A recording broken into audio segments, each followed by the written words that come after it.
साबिक अरकान पंजाब असम्बली सरदार ओन डोगर और जावेद अख्तर अंसारी भी नून लीग के काफिले में शामिल हो गए हैं। शहबाज शरीफ की सरदार ओन डोगर और जावेद अख्तर को पार्टी में खुशामदीद कहा गया है शहबाज शरीफ की जानिब से, जबकि साबिक अरकान पंजाब असम्बली सरदार ओन डोगर और जावेद अख्तर अंसारी भी नून लीग के काफिले में शामिल हो गए हैं। पाकिस्तान मुस्लिम लीग नून में सियासी शख्सियात की शमूलियत का सिलसिला जारी है। साबिक अरकान पंजाब असम्बली सरदार ओन डोगर और जावेद अख्तर अंसारी नून लीग में शामिल हो गए। साबिक वज़ीर आज़म और पाकिस्तान मुस्लिम लीग नून के सदर शहबाज शरीफ से दोनों साबिक MPs की मुलाकात हुई है।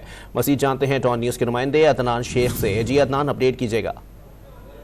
जी बिल्कुल, पाकिस्तान मुस्लिम लीग नून में सियासी शख्सियात की शमूलियत का सिलसिला जारी है और साबिक अरकान पंजाब असम्बली सरदार ओन डोगर और जावेद अख्तर अंसारी ने नून लीग में जो है वो शमूलियत इख्तियार की है, जबकि साबिक वज़ीर आज़म पाकिस्तान मुस्लिम लीग नून के सदर शहबाज शरीफ ने दोनों MPs से मुलाकात की है अपनी रिहाइशगाह पे। और राना सनाउल्लाह, सरदार अब्दुल गफ्फार डोगर, इरफान डोगर और सलीम अंसारी भी इस मौके पर मौजूद थे। शहबाज शरीफ ने सरदार ओन डोगर और जावेद अख्तर अंसारी को नून लीग में खुशामदीद कहा और इस मौके पे शहबाज शरीफ ने सरदार ओन डोगर और जावेद अंसारी को पार्टी में शमूलियत पे मुबारकबाद भी दी और उनका ये कहना था कि आपकी आमद से पाकिस्तान और अवाम की खिदमत का जो सफर है वो मज़ीद तेज होगा। जी बहुत शुक्रिया अदनान शेख अपडेट करने के लिए।